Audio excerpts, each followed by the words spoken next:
Hello, welcome to my channel. So today's lecture we will discuss about the voltage multiplier circuit.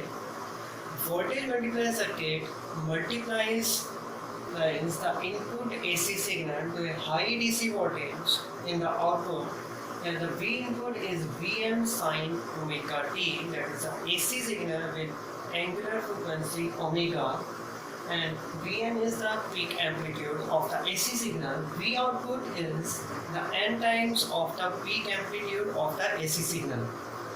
Here, the voltage multiplier circuit can be voltage doubler if n is equals to 2, and voltage tripler if n is equals to 3, and voltage quadruple if n is equals to 4.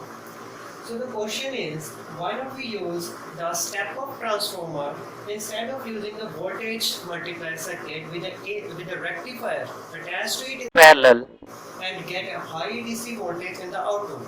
Now the answer to this question is that application of step-up transformer is very difficult in ICs, in the motherboards. So the application, this make the transformer is very huge in a circuit and make the circuit massive.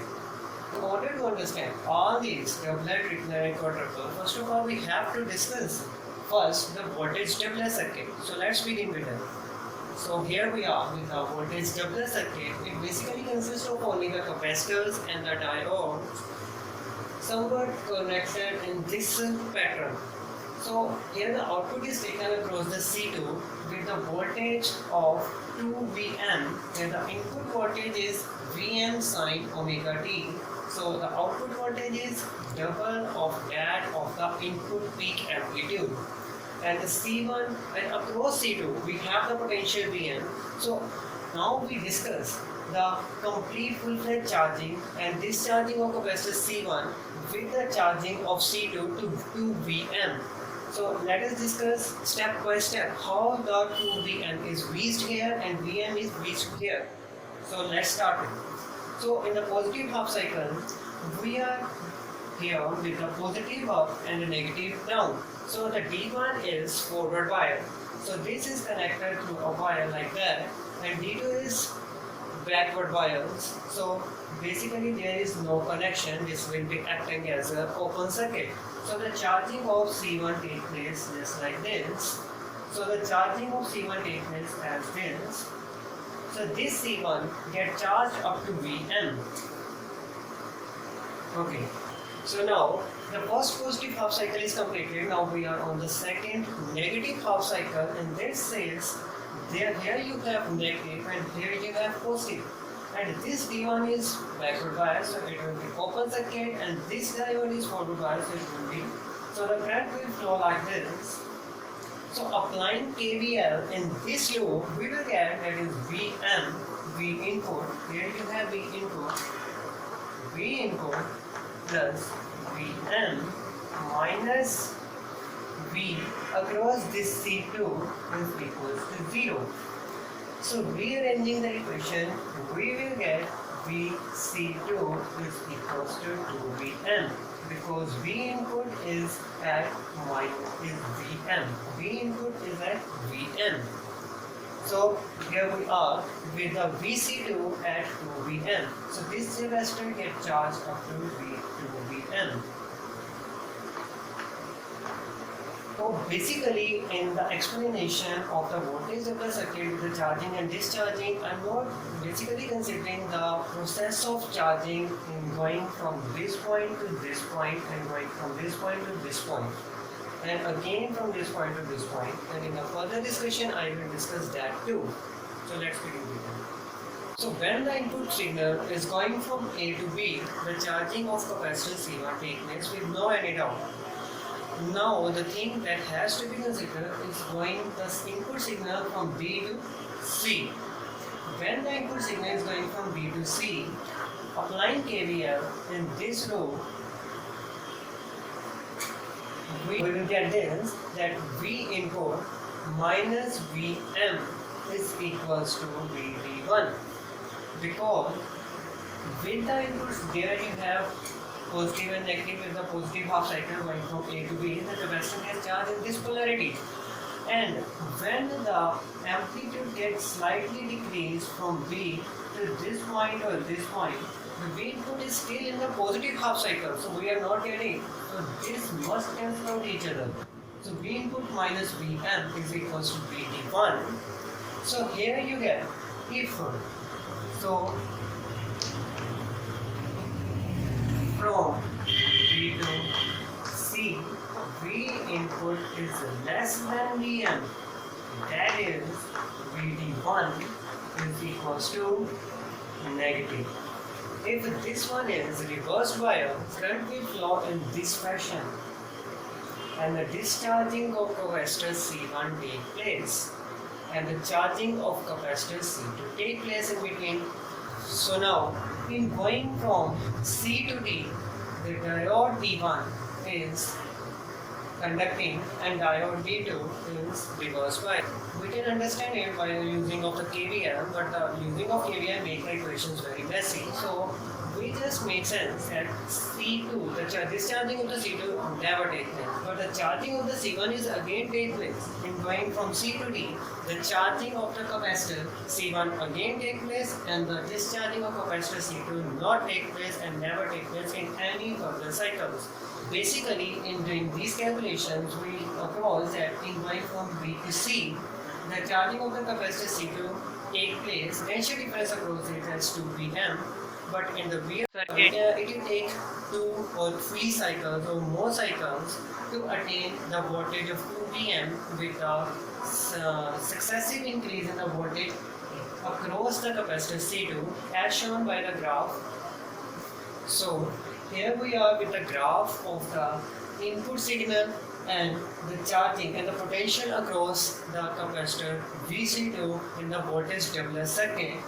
So from this point to this point, the charging of Vc1 takes place, and from this point to this point, the discharging of the capacitor Vc1 takes place, and in the successive fashion, the charging of the capacitor Vc2 takes place. Here, the potential across the capacitor C2 increased, and from this point to this point, again the charging of the capacitor C1 takes place, and this point to this point, the potential across Vc2 remain constant because there is no discharging of the capacitor C2, and from this point to this point, again the charging of the discharging of the capacitor V of C1 take place and the potential across C2 get increased, and from this point to this point, this again gets charged Vc1 capacitor gets charged and the potential across the C2 remain constant. From this point to this point, again the discharging of C1 take place and charging of C2 take place, which leads to the increase of the potential across C2, and in doing so we get a potential approximately double of that of the input, which is assumed to be 10 volt. We are getting a close approach to 20 because there is a drop of the potential across the diodes, because the diodes are not ideal. So this is all about the voltage doubler circuit. So now the voltage tripler circuit. So in this section we will discuss the voltage tripler and quadruple circuit. It basically consists of voltage doubler and doubler circuit. So the circuit diagram is very easy, and the diodes are in this fashion, up, down. So now we will discuss that how the capacitor C1 is charged to Vm, how C2 charged to 2 Vm, how C3 charged to 2 Vm, and how C4 charged to 2 Vm in the 4 different points, here, here, here, and here. That is positive half cycle, negative half cycle, positive half cycle, and negative half cycle. So at this point, we have this point is positive and this point is negative because we are in the positive half cycle. So diode D1 and D3 will be forward bias, so they will be short circuited, and diode D2 and D4 are reverse bias, so they will be an open circuit. Now the current will flow in this direction and the charging of the capacitor C1 take place, and that charge up to Vm in this polarity Vm. Okay. Now, in the negative half cycle, this point become negative, this point become positive, and diode D2 and D3 becomes forward bias, and D3 and D1 become reverse bias, so they will be shown as an open circuit. Now, the current will flow in this fashion and charges the capacitor C2 to 2Vm by applying the KVL. So in this load, Vc1 plus V input is equals to Vc2. It implies Vc2 is equals to 2Vm because Vc1 is Vm and this V input is at the maximum point Vm. So the complete will be 2Vm. So at this point, up to this point, the capacitor C1 charged to Vm, capacitor C2 charged to 2Vm. Okay. Now, again, at this point, we are in the positive half cycle. So here the signs will be like that, and this is Vm. This is 2Vm, and diode D1 is forward bias, D3 is forward bias, D2 and D4 are the reverse bias, so open circuit. Now the current will flow in this direction and charges the capacitor C3 to 2Vm because the potential across C2 capacitor is 2Vm, so these two get charged up to Vm with the polarity like this. Okay, now again at the negative half cycle, we are end up with this polarity. This is Vm, so diode D1 is open circuit, D2 close, D3 open, D4 close. Now the charging of C4 takes place as like this. Here you have positive and here you have negative polarity. So we end up with Vm, 2Vm, 2Vm and 2Vm. So if the potential is taken, if the potential difference is taken across this point and this point, we get 3Vm potential difference, that is what is triplet circuit. And if it is taken across this point and this point, then we will get the potential difference for Vm, that is voltage quadruple circuit. Here we are with a graph of the charging and discharging of the capacitors. Here V input is shown here with the peak amplitude 10 sine omega t, that is the sine curve. And now from here to here, the charging of the capacitor C1 take place up to Vm, which is not shown here.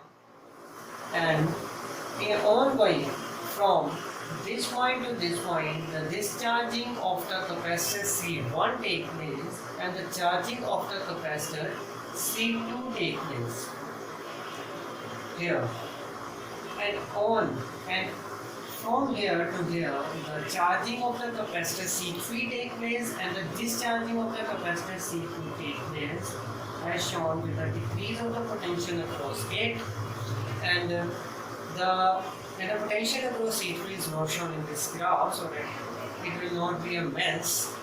There is only the important information. So ongoing from this point to this point, the discharging of the capacitor C3 take place and the charging of the capacitor C4 take place as shown with the increase of the potential across C4.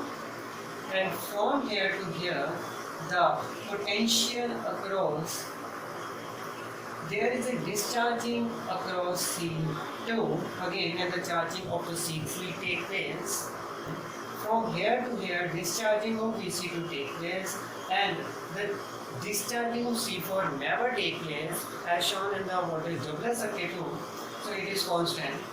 Again, from this point to this point, charging of VC4 take place. Again, discharging and constancy, charging and charging, discharging constancy, charging and charging, and ultimately the ripples are very less, and there is a constancy of the voltage of 2 Vm, which approximate 20 volt across VC2 and 20 volt across VC4. Here we are with the circuit to increase the voltage to 5 times, 6 times, 7 times, and so on. One more thing I must include, that some capacitors have the positive and negative terminals. For example, electrolyte capacitors, they must be fixed in a particular way, which have this positive and negative, otherwise this will burst. So, with the knowledge of the sign polarity, we must fix these capacitors in a particular way. One more thing which is very important is the diode, the reverse bias voltage. Otherwise, it will also get damaged. If the input voltage with Vm 10,000 volt is applied, the diode should withstand itself with a potential of 20,000 volt, that is 2 Vm, as per the input voltage. So this is all about the voltage multiplier circuit. So thank you.